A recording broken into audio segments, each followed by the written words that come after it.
മൂകം കരോതി വാചാലം പങ്കും ലംഘയത്തെ ഗിരിം യത്കൃപാതമഹം വന്ദേ പരമാനന്ദമാധവം. നമസ്കാരം. ശ്രീമദ് ഭഗവത്ഗീത 4-ാം അധ്യായം ജ്ഞാനകർമ്മ സന്യാസ യോഗം.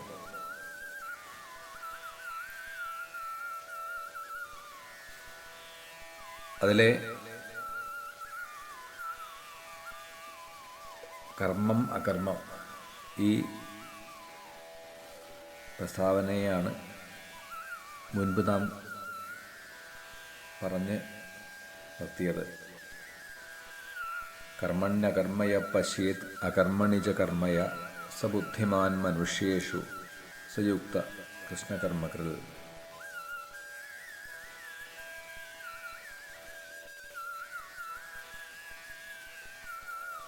അതിന് തൊട്ടു മുൻപ്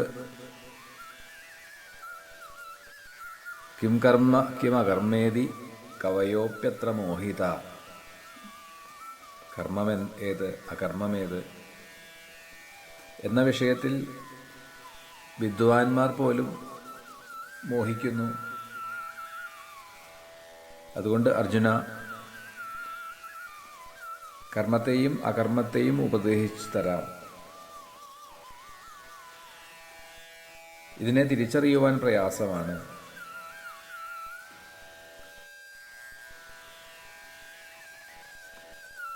കർമ്മം എന്നത് ദേഹാദിചേഷ്ടയാണ്. അകർമ്മം എന്നാൽ അതിൻ്റെ അഭാവം, വെറുതെ ഇരിക്കുക. അപ്പോൾ ഈ രണ്ട് വാക്കുകളെ എന്താണ് കൂടുതലായി അറിയുവാനുള്ളത് എന്നൊരു പക്ഷേ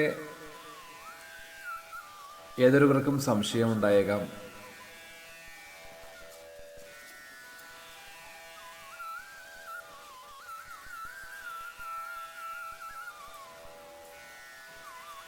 പലപ്പോഴും ഈ കർമ്മം അകർമ്മം അവയെ ജനങ്ങൾ തെറ്റിദ്ധരിച്ചിരിക്കുന്നുണ്ട്.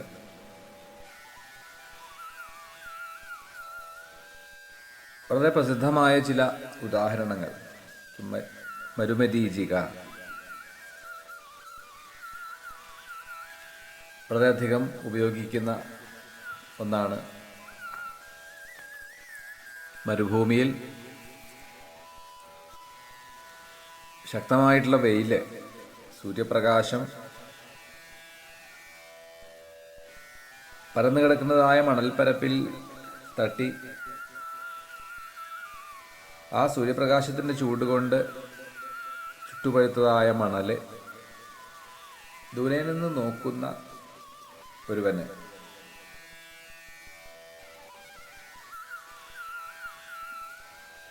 അകലെയായിട്ട് വെള്ളമുണ്ട്, ജലത്തിൻ്റെ സാന്നിധ്യമുണ്ട് എന്ന തോന്നലുളവാക്കുകയും ആ ജലം എടുക്കാൻ വേണ്ടി അത് കണ്ടതായ സ്ഥലത്തേക്ക്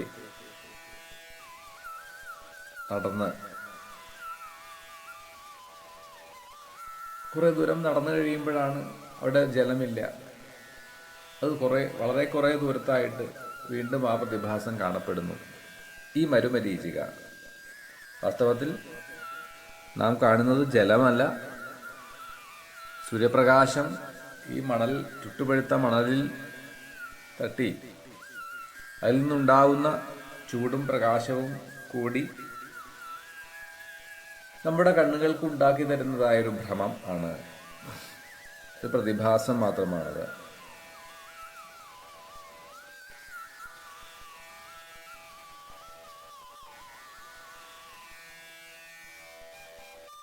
അതേപോലെ ഒന്നിനെ മറ്റൊന്നായി തെറ്റിദ്ധരിക്കുന്നു.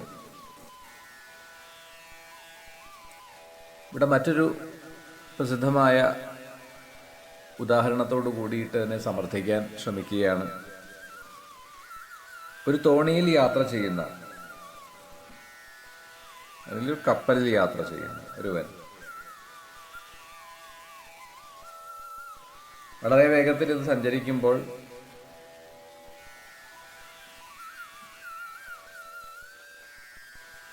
ഈ നദിയുടെ കരയിൽ നിൽക്കുന്ന, ഇരുഭാഗത്ത് നിൽക്കുന്നതായ വൃക്ഷങ്ങൾ തൻ്റെ ഗതിക്ക്, താൻ മുൻപോട്ട് ഇങ്ങനെ സഞ്ചരിക്കുകയാണെങ്കിൽ തൻ്റെ ഗതിക്ക് വിപരീതമായി പിന്നിലേക്ക് വളരെ വേഗം സഞ്ചരിക്കുന്നതായി തോന്നുന്നു.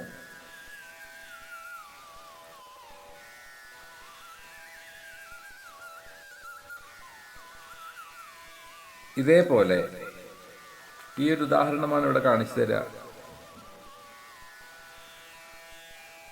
ശരീരത്തിനെയും മനസ്സിനെയും ആശ്രയിച്ചിരിക്കുന്ന കർമ്മം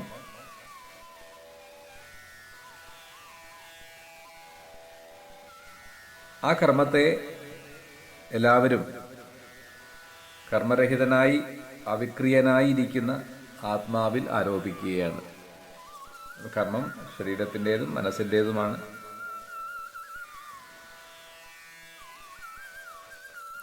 അങ്ങനെ ആത്മാവിൽ ആരോപിക്കുന്നത് കൊണ്ടാണ് ഞാൻ ചെയ്യുന്നു എന്ന് എല്ലാവരും കരുതുന്നത്. ആരാണോ കർമ്മത്തിൽ അകർമ്മത്തെ ദർശിക്കുന്നത്, ഒന്നുകൂടി നമുക്ക് വ്യക്തമാക്കാൻ വേണ്ടിയിട്ട് അതിനെ വ്യാഖ്യാനിക്കുകയാണ് ഉദാഹരണ സഹിതം. ആരാണോ കർമ്മത്തിൽ അകർമ്മത്തെ ദർശിക്കുന്നത്, ആദ്യം പറഞ്ഞ ഉദാഹരണം വെച്ചുകൊണ്ട് നദീതീരത്ത് നിൽക്കുന്ന വൃക്ഷങ്ങൾ അത് വിപരീതമായി സഞ്ചരിക്കുന്നു എന്ന് തോന്നുന്നത് അല്ലാതെ വാസ്തവത്തിൽ അത് ചലിക്കുന്നില്ലാത്തതുപോലെ പരമാർത്ഥമായി ആത്മാവ് കർമ്മരഹിതനാണ് എന്ന് ആരാണോ അറിയുന്നത്, അതുപോലെ തന്നെ അകർമ്മത്തിൽ ആരാണോ കർമ്മത്തെ ദർശിക്കുന്നത്,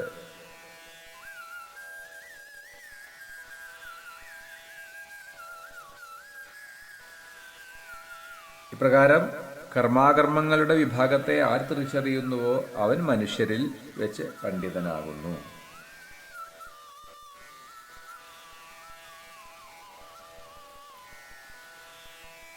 ഇതിനെക്കുറിച്ച് ഗഹനമായിട്ടുള്ള ഒരു വിഷയത്തെയാണ് ഈ അധ്യായം ചർച്ച ചെയ്യുന്നത്.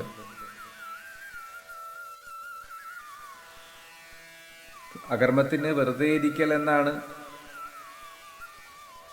സാമാന്യമായിട്ടുള്ള ഒരു അർത്ഥം. എങ്കിലും അതിനെ കൂടുതൽ വിശകലനം ചെയ്യുമ്പോൾ അത് ചേരാത്തതായ ഒന്നായി മാറുന്നു. ഈ വെറുതെ ഇരിക്കുക എന്നതും ഒരുതരം കർമ്മമാണ്.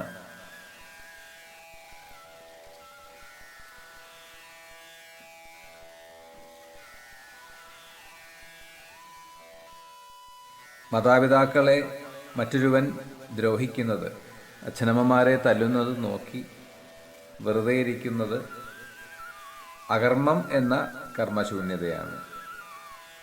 അതും ഒരു കർമ്മം തന്നെയാണ്. അതിനെ വികർമ്മം എന്ന് പേരിട്ട് വിളിക്കാം.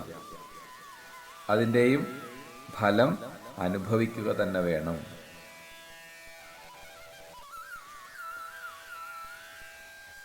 അപ്പോൾ വിരോധാഭാസം എന്ന രീതിയിൽ ഇവിടെ ശ്രീമദ് ഭഗവത്ഗീത വളരെ തന്മയത്വത്തോടുകൂടി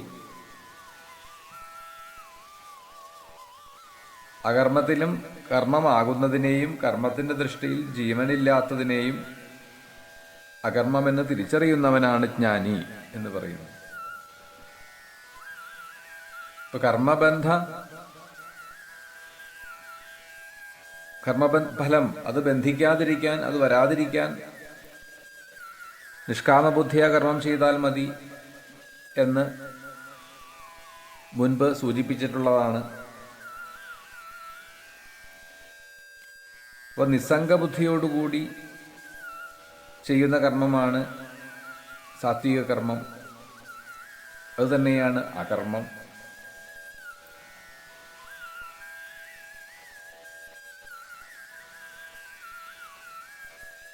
അതിൽ കർമ്മഫല സിദ്ധാന്തം അനുസരിച്ചിട്ടുള്ള ബന്ധനം ഉണ്ടാവുന്നില്ല.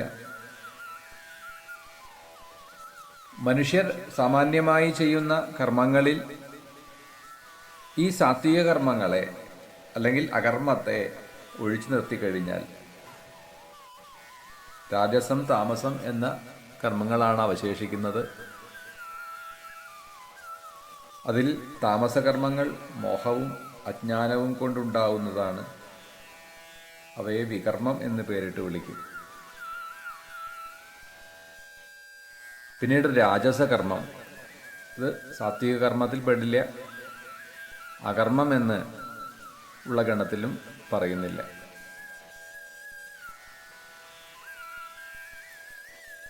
ഇപ്പം കർമ്മഫലാസക്തി വെടിഞ്ഞ് ആരാണോ എല്ലായ്പ്പോഴും തൃപ്തനായി ഇരിക്കുന്ന,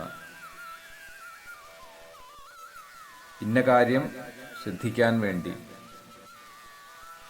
ഇന്നത് ചെയ്യുന്നു എന്ന് വിചാരിക്കാത്തത്, അങ്ങനെ ഒരുവൻ കർമ്മം ചെയ്യുന്നുവെങ്കിലും കർമ്മം ചെയ്യുന്ന പ്രവൃത്തിയിൽ മുഴുകിയിരുന്നാലും കർമ്മം ചെയ്യുന്നില്ല. ഇപ്രകാരം കർമ്മം അകർമ്മം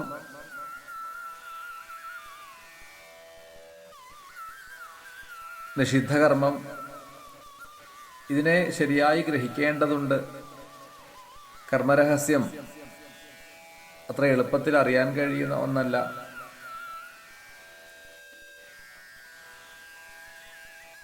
അപ്പോൾ ഒന്നിലും ആഗ്രഹം ഇല്ലാതെ, ആഗ്രഹം വയ്ക്കാതെ ആത്മസംയമനത്തോടുകൂടി സുഖഭോഗ പദാർത്ഥങ്ങളെയെല്ലാം പരിചരിച്ച് ശാരീരിക തലത്തിൽ മാത്രം നിന്നുകൊണ്ട് കർമ്മം ചെയ്യുന്ന ഒരുവനെ കർമ്മദോഷങ്ങൾ ബാധിക്കില്ല എന്നൊക്കെയാണ് നമുക്കതിനെ സാമാന്യമായി പറയാൻ കഴിയുക.